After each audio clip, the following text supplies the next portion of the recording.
Ladies and gentlemen, Mr. and Mrs. Chunn, Mr. and Mrs. Cornell, and hopefully my future girlfriend for the evening, wherever you are. I would ask that you open your hearts, minds, and ears for the next 10 minutes or so as I celebrate and toast Mr. Jonathan Chunn. It wasn't much of a surprise to me when John first asked me to be his best man. After all, we've known each other for about a decade. But I was surprised on two accounts. One, he asked me via Facebook. Now, John, I'm a big fan of Facebook. Being a single man, it's made my life a lot easier. It's almost the acceptable in society to stalk people on it. But you should have picked up the phone. I wouldn't have been that mad. And two, I had to take a quick glimpse at my calendar because I'm pretty sure marriage was not in the little Sheehan Jon Chunn lifetime that we put into motion back during our plebe year. But that's okay, John. Yet my cries fell on deaf ears, and it wasn't until today that I recognized why. It wasn't until today that I was standing up next to you at the altar, and I realized why. You were as giddy as a schoolgirl, and you had a smile from ear to ear as your future wife-to-be Heather walked down the aisle. And I thought to myself, what a lucky bastard. See, John's always been lucky. You know that saying, I'd rather be lucky than good? Well, John's both. And that can be kind of annoying being his roommate at the Naval Academy. Star football player, Naval Academy graduate. And believe it or not, he's kind of smart. John did really well at the Naval Academy, was not really trying too hard. I found this out about midway through sophomore year when he came back from the library. He was absolutely dumbfounded about how far the library was from our room. Needless to say, that was the first and last time he visited the library that evening. Let's see, Marine Corps pilot. Oh, I'm sorry, Marine Corps aviator. The few, the proud, the Jon Chunn, ladies and gentlemen. John looks so damn sharp in that uniform, I get all warm and fuzzy inside knowing he's providing that blanket of freedom for us. There's no more room under that blanket for him, ladies, but there's a lot of room next to me. I think I've covered all the bases. Smart, handsome, athletic, charming. I mean, let me reflect on the charming part.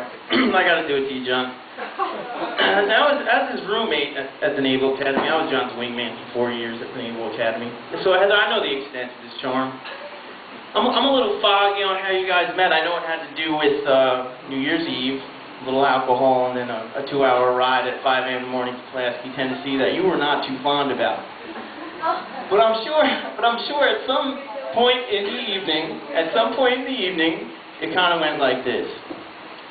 Hi, my name is Jon Chunn. I'm from Tennessee. I like poker. My dream is to win the World Series of Poker with roll up aces over ace. Now, the only thing missing from that situation is me in the background saying, like, he talks slow, like slow in the head, no? It's me, look at me. No. But that's John. He's a real ladies' man, and even today he's managed to have the most beautiful girl by his side, Heather. So, when I first got this gig, I Googled how to be a best man, and obviously the first thing was keep it short, which I'm not doing. But no, honestly, the first thing was do not air out the groom's laundry, the dirty laundry. So as much as I would like to tell you about hopping the wall at the Naval Academy and being chased by the policia and the alleged three-legged donkey incident in Mexico, I cannot do that. Not to mention I would scare off my date, or future date for the night. So, without further ado, ladies and gentlemen, I present to you the mouse story. See, John and I lived together, we first started living together our freshman year. We lived in a 3-man room, but it was only just the two of us. The administration thought that we were special, so they decided to isolate us. We were pretty fine, we thought we were special too. You remember that room number? I still remember, it's 314. 7314. So one evening in 7314, we were going about with our nightly routine. I was on Facebook poking and messaging young college ladies. Back then, Facebook was the eHarmony for college students. John was playing poker online and eating his chicken. When all of a sudden, a mouse scurries across our room. Now, something had to be done. We couldn't have this mouse eating John's beloved chicken. So of course, being in a military academy, we named it an operation. That operation was called Operation Mickey Mouse. It was real in-depth. It consisted of taking a piece of sticky paper and putting peanut butter on it and strategically placing it around John's desk. Lights out, 2 o'clock in the morning, we're woken up to... John, what's that? Now, of course I knew what it was. It was Operation Mickey Mouse taking a full effect and success. But I didn't want to get out of bed. I wanted John to go get out of bed and look what was going on. After about 5 minutes of arguing, I jumped down, go look at the piece of paper. To my surprise, Operation Mickey Mouse turned into Operation Mickey and Minnie Mouse. There were 2 mice on that paper. I go over to John. Hey, John, we got some mice here. What do you want me to do? I don't know. Step on them? John, I'm not going to step on the mice, John. So we have a sink, we have a kitchen sink. So I take the mice, I delicately place them under the sink, shut the door. I'm not going to be out here and go back, deal with it in the morning. Lights off, hop back into bed. 2 minutes later, ladies and gentlemen. I don't even bother asking John to jump out of bed, grab the mice, right go to the foot of his bed. John, what do you want me to do with the mice? I don't know, throw them out the window. Ladies and gentlemen, nothing will ever be said or admitted what happened in the next 10 minutes in that room. But 2 mice plunged 4 stories to their death.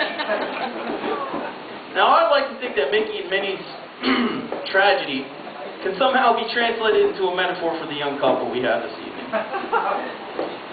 John and Heather, no matter how many sticky situations you get in, or how many nights you get woken up by problems, please take comfort in knowing that there is a window of opportunity, that John is more than happy to throw all your troubles out, just so you can get a safe sleep that night.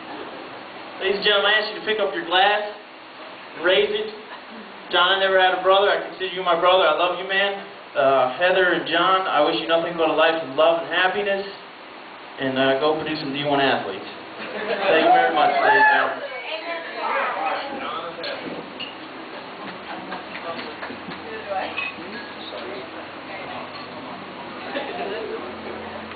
Good.